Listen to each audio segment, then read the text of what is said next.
All right, America, it's your brother Marcus with another edition of the Elements of Inspiration Brother Marcus podcast. And as always, you know that I give you the best podcast on this side of the globe, whether we're dealing with celebrities or people of interest or the Element of Inspiration Brother Marcus quicker picker-uppers are out and about live and locals, all of that. Well, today, this was definitely inspired by an event that I went to, and I thought it was fitting. You know what I mean? I saw what they did at this event, and I thought that, I really got to create a podcast for what I experienced. And in this event where I went to, there was some people that were seasoned in the game of what they were doing for a nonprofit organization. And another person worked with the organization for years, and they were now allowing this person to take over the organization, but move the organization a whole lot further, which meant name change and everything else in between. So the topic today I want to talk about is passing the baton. No gatekeepers. Okay? No gatekeepers. So I want to welcome everybody to the show today, of course, and you already know how it's about to go down. Because there's a time in all of our lives where, whether it's family or whether it's a movement or whether it's ministry or even business or even a dream that you might have, where the baton must be passed. And it's passed to the right person. It's passed the right way, and it continues the purpose, that continues legacy, that continues to expand, and allowing that destiny would move forward for whatever that organization, whatever that goal or dream or whatever it might be. So people, sometimes they refuse to pass the baton.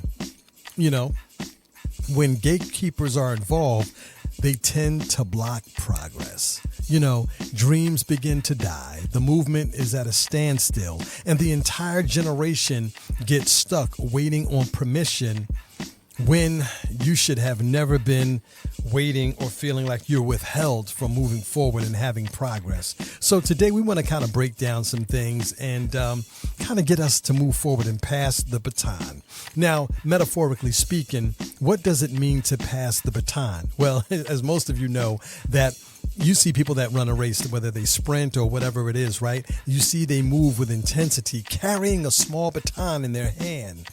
But the goal is not for the one runner to run forever, but the goal is to hand the baton to the next person. And when you continue the race, you build up momentum and you go even further. Sometimes we even go faster, but the race is not won by the fastest individual, but by the smoothest handoff and the strongest team. So life is kind of like that way, right? That's, life, that's leadership, that's legacy. So now the spiritual foundation of it all, right? The Bible in 2 Timothy chapter 2, verses 2, it says, "In all things that you have heard from me, entrust them to faithful people who," the key word is who, "will be able to teach others also." The baton is being passed. The legacy is moving forward. That's a generational impact.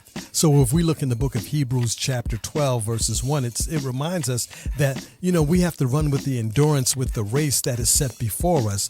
But no race was ever designed for one runner alone. The battle is not given to the swift nor to the strong, but he and or she that endureth to the end, right? And that's what we want to be able to do, is see things go into the profitable, positive end, if there is ever an end in sight in terms of whatever that thing is that you're trying to work towards. So I want to share some powerful points on passing the baton, no gatekeepers. So number one, we all, I know that I definitely have to know the leg that I'm assigned to run. You can't pass what you've never carried. You got to run your race with integrity and excellence and faith and discipline. Do your part and then prepare for the next. But the key to this whole number one is you can't pass what you've never carried. So we've got to learn some things. We've got to do some things, right? So point number two is we got to prepare for the next runner before we can pass on anything to the next person, right? And so in a real relay, the next runner starts moving before the handoff.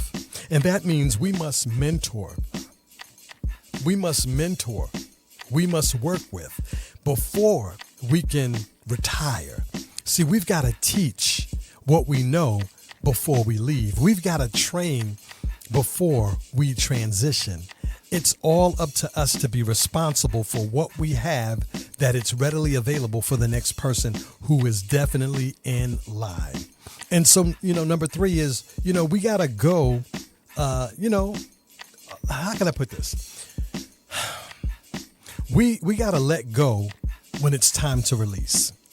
There are certain people that will stand in a position or stand on something, and they're just standing and they know that they should have passed the baton. They should have gone already. They should have, but they don't, and they stand there. Some people will drop the baton because, the receiver failed, because the giver wouldn't let go, right? The receiver can't receive anything if the giver is not the one who's trying to let go. Legacy dies when ego holds on too long. Some of us say, well, I could do it better than anybody. I'm the end all be all. It's my idea. It's my this and it's that. And we get that and we understand that. But we have to remember, in order for legacy to continue, we've got to learn to release the proper time. Point number 4 is this. Trust the next generation to build further. We have to, right? Every generation should go further than the last. If the next group doesn't surpass us, we didn't pass it the right way. So that's why one of the things that I always do when I'm doing radio, right? I'll create opportunities. If I see an opportunity, I'll say, look, I need you to do this because this is going to be something beneficial for the future, right? And we bring people on that are going to further the mission, that can carry the mission, that can continue to put out the goodness of what we've created. Like I've been doing, podcasting and radio shows, and I produce radio shows, and I've even gotten people radio programs and radio shows and people on my radio programming as well, because I believe I'm not the end all be all. I've got to train other people to do what I do and to do it better than the way that I've done it, but allowing their personality to shine. So we have to trust the next generation of, thinkers. You know what I mean? Those who are going to be the next builders. We got to learn how to hand them another brick and tell them to keep on building. Point number 5, this is where it gets really interesting. No gatekeepers. Gatekeepers will continue to hold on and refuse to open up doors that should have been opened. They fear replacement. So that is the blocking of the advancement. And so, some people, they're not trying to hear this. But when we think that we're the end all be all, we're wrong right there. It's never about us. And that's one of the things that I've realized over time. What I'm doing and what I'm able to do, I'm grateful. It's a gift. But I have to teach those who are interested in what I do, how I did it, and show them and teach them, say, look, use your personality and do it better. Progress dies whenever gatekeepers thrive.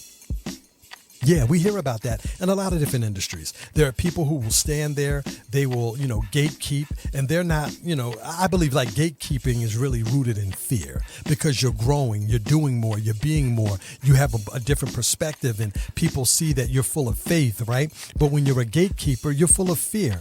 You don't have any faith. You want to control. And, it's really weird, but God calls us to empower, not to restrict.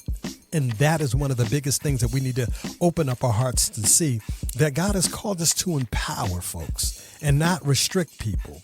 If I feel that I'm not going to help anybody, I might as well just throw everything that I've earned and worked for all my life, just throw it all away. But I'm not that mindset. I'm not jealous of anybody. If somebody's a better speaker, if they're more eloquent in so many different ways, they look better, they sound better. Great. That's what we need. Every generation or whoever I'm passing the baton to should do a way much better job than me. I'm just glad that I had the opportunity and still have the opportunity to influence people. So number 6 is this. Legacy is much bigger than one person, and we need to memo our memory and remember that. Legacy is so much larger than one person. Seriously, you are, You are a chapter. I am a chapter, not the whole book. And we need to keep that in mind. Legacy means leaving something that continues when our voices become silent and our footsteps are gone. That's what we need to be thinking about. And now it doesn't mean that, it's all over for us. It just means, hey, let somebody else take this next leg of the race. And then you can sit on the side and you could be that coach because you've been there, done that, and you can push the next group of people on. So we need to remember that number 7 is pass the baton with vision, not with information. Okay? We need to pass the baton with vision. Don't just pass instructions, pass inspiration, pass values, pass ideas, pass character, pass faith, pass love, pass the mission. That's the most important thing, that we pass the baton with vision and not just a bunch of information. And this is an anonymous quote. It says, "The greatest responsibility of leadership is not to hold the baton, but to pass it on." That's a powerful quote. And so, here's a simple, call to action. I want each and every one of us to ask ourselves today, who have you prepared to move forward as you pass the baton to? Who are you training to pass the baton to? Who are you empowering to pass the baton to? And who will run after me? So I want you to remember, we all got to remember that today we need to be in that position of refusing to be a gatekeeper. Become a door opener, a mentor, a builder, a baton bearer who refuses to let the race die in your hands. So I want you to keep that. Hold on to those thoughts and just know that as we continue to pray, that this message empowers somebody, that you can prepare to run your race, that you can hand off the baton with confidence and make room for greatness, rising up, new leaders, raising up new leaders, mentoring new leaders, because the future is not waiting on permission. It's waiting on opportunity. Well, until next time, everybody, that is the element of inspiration. Brother Marcus, quick picker-upper for today. But I kind of wanted to share that with you so that you can kind of, understand where we're at today, that passing the baton is necessary. Don't be a gatekeeper. We are not gatekeepers. We're baton passers because the future is readily available for everyone. All right, everybody, it's time for me to leave here, but I got more of the Elements of Inspiration Brother Marcus podcast coming up. So remember to tell a friend, to tell another friend, to tell another friend to stay connected. And if you need your brother, you can call me on the Element of Inspiration Brother Marcus hotline, 856-477-3662. And with that being said, as I say on the radio, don't touch that dial, but in this case, don't touch that podcast.